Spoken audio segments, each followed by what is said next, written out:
আসসালামু আলাইকুম। আমি কিছু আপডেট পেয়েছি, তারপরে একটু কনফার্ম করতে যা একটু সময় লেগেছে, এই জন্য একটু জিনিস বলতে চাচ্ছি। এখন আমি যেটা মনে করি, এই ভিডিও যদি ওয়াকার স্যার দেখে বা কেউ যদি তার কাছে ইনফরমেশনটা পাঠায়, সেটা হচ্ছে আমি মনে করি যে উনি শেখ হাসিনার আত্মীয়, আমরা সবাই জানি। উনি, আমি গত ভিডিওতে বলেছি যে উনি হয়তোবা বাধ্য হয়েই জনগণের পক্ষে নিচ্ছে। তিনি নিজে একজন ভালো মানুষে, মানে এত হত্যাকাণ্ড দেখতে চায় নাই, বাট শেষ পর্যন্ত উনি এতটুকু স্ট্রেংথ তার ছিল না, কিন্তু ইয়াং অফিসাররা স্ট্রেংথটা বৃদ্ধি করেছে। কিন্তু এই মুহূর্তে যেটা হচ্ছে, সবচেয়ে বেস্ট ওয়ার্কার স্যার বেঁচে যেত যদি জিয়া দেশের বাইরে চলে যেত, বাট এখন Zia is in custody. How to deal with it, এবং সে প্রেশার দিচ্ছে ওয়ার্কার স্যারের তারেক সিদ্দিকীর সাথে যে কনভারসেশন দিয়ে দিবে, বাট আউট করে দিবে। সে যদি কোনো কিছু হয়, সে নাম্বার অফ কপি করে বিভিন্ন জনের কাছে দিয়ে রাখছে, এটা আউট হয়ে যাবে। বাট আমি ওয়াকার স্যারকে বলতে চাই যে জাতি এই ক্রান্তি লগ্নে আপনার যদি কোনো দুর্বলতা থাকে, আপনার যদি ভিডিও অডিও কনভারসেশনে কোনো যেটা থাকে যেটা আপনার পক্ষে যায় না, বাট জনগণ আপনাকে চোখ বন্ধ করে ক্ষমা করে দিবে। কিন্তু এই জিনিসটার জন্য আপনি যেটা করতেছেন, দেশকে অস্থিতিশীল করতেছেন। আমি বলবো আপনি একটা জেনারেলকেও এখন পর্যন্ত ধরেন নাই, একমাত্র জিয়াউল হাসান ছাড়া, এবং জিয়াউল হাসানকে আপনি বাধ্য হয়ে ধরেছেন, এবং সে দেশের মধ্যে বিভিন্ন ক্রাইসিস তৈরি করতেছে। বাট এই যে এই জিনিসগুলোকে আমাদেরকে ইমিডিয়েটলি যদি আমরা অ্যাড্রেস করতে না পারি, এবং এটা ওয়াকার স্যার করতেছে না, এবং আমি মনে করি এটা জিয়াউল আহসানের ওই ব্ল্যাকমেইলের খপ্পরে উনি পড়েছেন। স্যার, আপনি চোখ বন্ধ করে জাতির কাছে একটা ইয়া দেন যে হ্যাঁ, আমার এরকম যদি কোনো কিছু থাকেও, আমি যদি দোষীও থাকি, হ্যাঁ আমি যদি বলেও থাকি, ওইটার জন্য আমি ক্ষমা প্রার্থী, এবং আপনি ইমিডিয়েটলি এই জেনারেলগুলোকে আউট করেন। জেনারেলগুলো যদি আউট করেন, তাহলে দেশের পরিস্থিতি স্থিতিশীল হবে। আদারওয়াইজ এই কিছুদিন পরে আনসার, ভিডিপি, অমুক তমুক একটার পর একটা আসতেই থাকবে। এরাও এই 15 বছরে কোনো কিছু করে নাই, কিন্তু এখন এইভাবে, এই যে মনে করেন যে আপনার তো এটা ইয়ে আনসার সদস্যগুলো যে এতগুলো আসে, সবার গায়ে নতুন ড্রেস, এই নতুন ড্রেস কোথেকে আসলো, এটি তো আপনাদের বোঝার কথা। এরা নাকি আবার জেনারেল সাজ্জাদ বলছে এগুলো সব হচ্ছে ব্যাটালিয়ান আনসার না, হ্যাঁ, যে এগুলো হচ্ছে যেগুলো যে খণ্ডকালীন যে ইয়াগুলো আছে, ওই আনসারগুলো তো ইনফর্ম তারা পায় হচ্ছে ওখানে গিয়ে শুধু কাজ করার সময়, কাজের বাইরে। এগুলো তো যদি হয়, এগুলো এত নতুন ইনফর্ম একসাথে কিভাবে পেলো? এটা তো সিম্পল জিনিস, আগের থেকে ষড়যন্ত্র অংশ।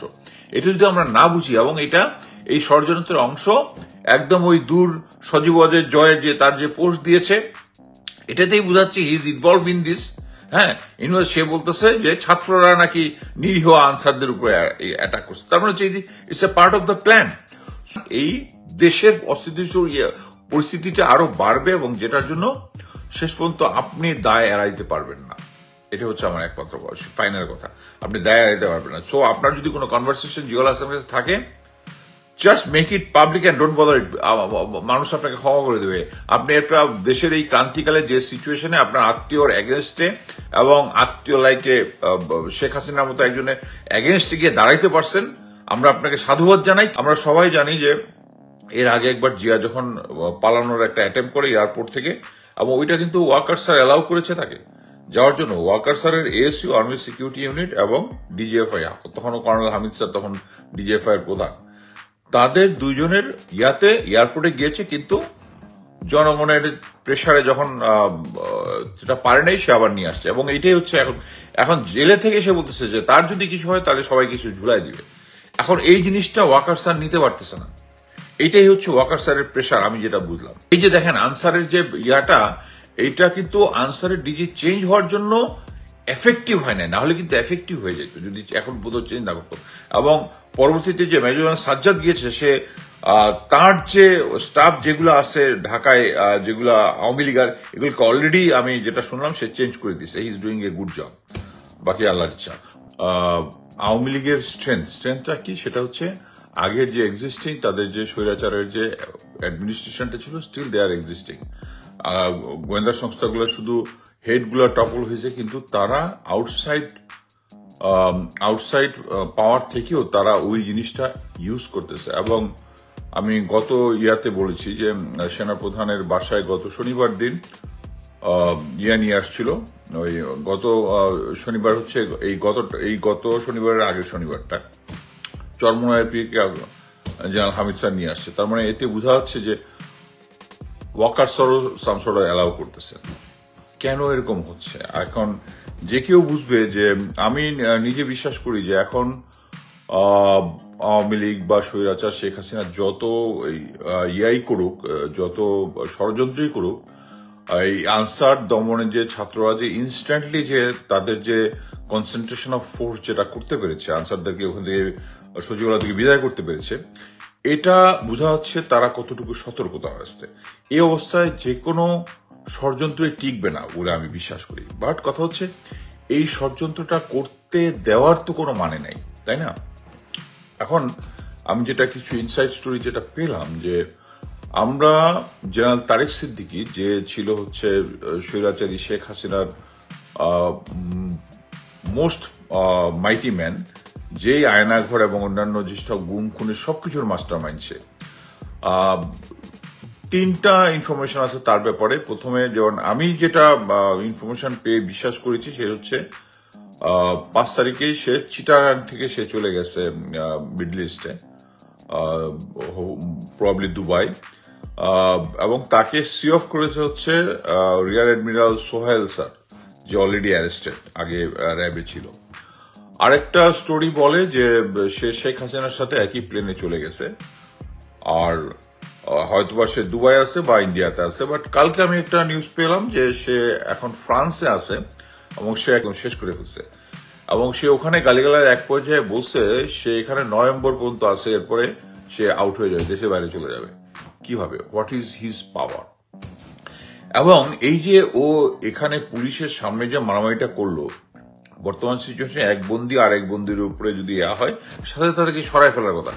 কেউ জিয়ার কাছে মানে জিয়ার কে থামানোর সাহস পর্যন্ত পায় নাই। এই স্ট্রেংথটা কি? স্ট্রেংথটা হচ্ছে সে সবার কল রেকর্ড তার কাছে আছে, including Tarique Zia to general Waker and blah blah, মানে এটা ইনফিনিটি, যতজন কনসার্ন আছে সবার সাথে।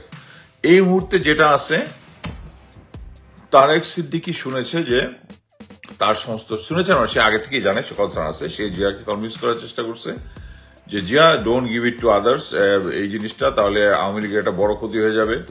অনেক কিছু বোঝানোর চেষ্টা করছে, এবং সে তারেক সিদ্দিকী নাকি বলছে যে তারেক সিদ্দিকী অ্যান্ড জেনারেল ওয়াকারের যে আন্দোলন দমনের সময় যে সমস্ত বিভিন্ন কনভারসেশন হয়েছে, সেই কনভারসেশনের মধ্যে হয়তোবা সব পার্টি ওয়াকার স্যারের পক্ষে না বা তারেক সিদ্দিকীর পক্ষে তো নাই। এই জিনিসটা ওয়াকার স্যারকে কিছুটা দুর্বল করেছে। প্লাস ওনার অনেক তার কথাবার্তা রেকর্ড করা আছে, এরকম জিনিসটা বলেছে, যার ফলে এবং অন্যান্য যারা আছে, হামিদ স্যার থেকে শুরু করে জেনারেল মামুন 55 11 ডিবেট জিওসি ছিল, আমার কোর্সম্যান মেজর জেনারেল মাহবুব, লেফটেন্যান্ট জেনারেল ভুলে গেলাম 9 ডিবেট জিওসি ছিল স্যার, আগে কয়েকদিন আগে সিজিএস ছিল। স্যারের সাথে অজিত দোভালের 1-to-1 কানেকশন ছিল।